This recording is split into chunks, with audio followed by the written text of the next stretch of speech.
Hey there, my friends. This is Bill McDonald, the writing doctor, and today we're going to try and teach reading teachers a way to help kids understand the difference between first, second, and third person point of view in reading. The reason I'm looking at this one is because I try to analyze which questions gave kids trouble based on the results. Since this fourth grade reading test was taken this past May, and only 59% of the fourth graders in the entire state got it correct, it means that we need a little bit of ET, extra time on this objective, or what I call ED, not emotionally disturbed, but we have to figure out how to explain something differently. And that's the limitation of tying teachers to just one program or one curriculum.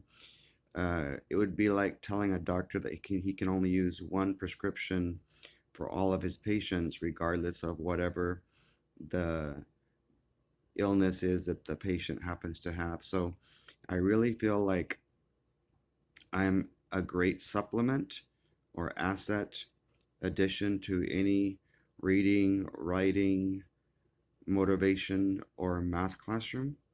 Uh, that's what I offer is my services. But I just want to show you a free sample of how to work on a problem like this so that we can get more than 59% of the kids understanding first, second, and third person point of view. All right, it says which sentence, singular, helps helps the reader understand that the story is told from the first person point of view. And so we read the question, we underlined, and the first person point of view is the keywords here. So first person point of view, and it is a story, and it's only one sentence. So I only have to read four sentences in the entire passage to answer this question. And I think that for when your kids struggle, one of the things that you should probably do is have them look for questions that say which, and it's only a word or a phrase or a sentence, because that allows them to handle the quantity because there's not that much there to work with. So let's take a look at these four sentences from an entire passage, and I'll show you a strategy that will hopefully help you and your students remember first, second, and third person. The stove, something being talked about, third person, was a giant Bunsen burner, and the pots and pans, uh, another subject, something being talked about, a thing, or things in that case, were beakers and flasks. So since that's talking about other people, we would eliminate letter F. Sarah came in from the living room. That's talking about another person.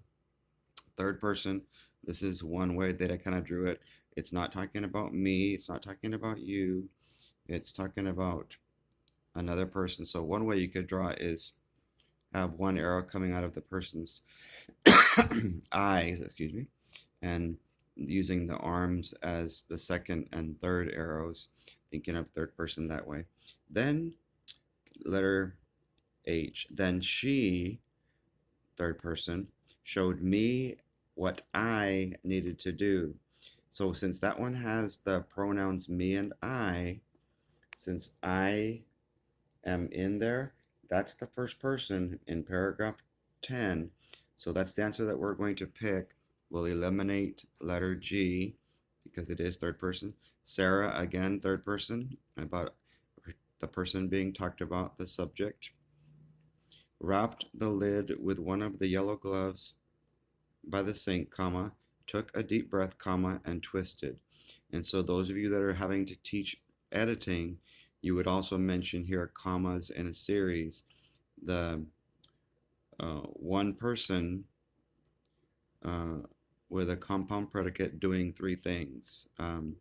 Wrap the lid with one of the rubber gloves by the sink, wrapping the lid, took a breath, and twisted. So that's the three things that she did. And so, a quick TMI, not too much information, but a teachable moment of instruction is that with three things, if I hold up three fingers there for the camera, you can place a comma in between those three things. But this last one here, this last thing on the list, has an and that's called it's the Oxford comma. And so some programs teach that you put it there, and some just say that you only need the word and. So they would only teach the first comma in this series of three, um, and they would only test that first one, not that second one. So again, that's a quick teachable moment. So let me show you my recommendation of a little anchor chart that you can make. So here's first person pronouns. So singular and plural, I have them separated by subject and object. So with first person, I am the star of the show, first person singular. And so the cool thing about a singular subject, if it's the subject, the reason I have an arrow pointing up like this from his arms, if you're if you're if you're writing about a sentence, then every sentence has a subject and a predicate P, which is the action A, the verb V, and sometimes the word me after the predicate, the action or the verb. So another arrow is coming out. So if I have the words I or me, that's first person singular, and then you have an ending, either a period, an exclamation, or a question mark.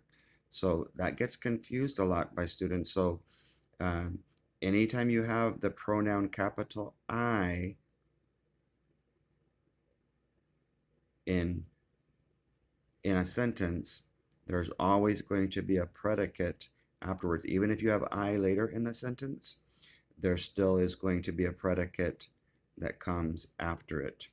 And so that's kind of a cool thing that you can teach your kids. Use me after the predicate and use I before the predicate action. Another singular pronoun list is my or mine or myself. So it's just about one person, me, or things that belong to me. Okay. Plurals are we, and once again, in front of the predicate action verb, you would use we, or us in back of the predicate action or verb, followed by the ending, and another couple other plural first person pronouns are our, ours, and ourselves. And so the way to extend this is to perhaps use all of these in a sentence, and I'll let you do that with your students, but I recommend that you make an anchor chart like this one or something similar to it. Second person pronouns, I have the head with the letter Y as in Y-O-U. I put two little dots as in second person on the top of the Y. And so when I drew in the body the word Y, I kind of have the two arms coming out with eyeballs, two eyeballs, and it's looking at the other person, talking about that person in the form of the word you. A couple other second person pronouns that could be subject or object besides you are your or yours. So someone that you're talking to, not talking about, which is our third person down here. Third person pronouns, most cases, the subject is he, she, it, or they. And so normally If the one of those words are there, it will be in front of the predicate, the action, the verb, and then there'll be an ending. And I have a T there, as in the word third, and three little dots for first, second, third person. In many cases, if it's the object, they'll use him or her, them, himself, herself, itself, its. Notice that it's not it apostrophe s. Their, theirs, it's theirs. We don't have an apostrophe s there. Or themselves. So those are all third person pronouns. And as the reminder, it's a person or people, thing or things being talked about, not talked to, or me just writing about myself.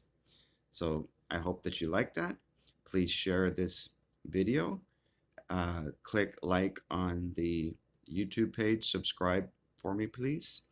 And share or tag your writing teacher friends who are having to learn reading, or your reading teacher friends that are having to learn writing. Thanks and God bless.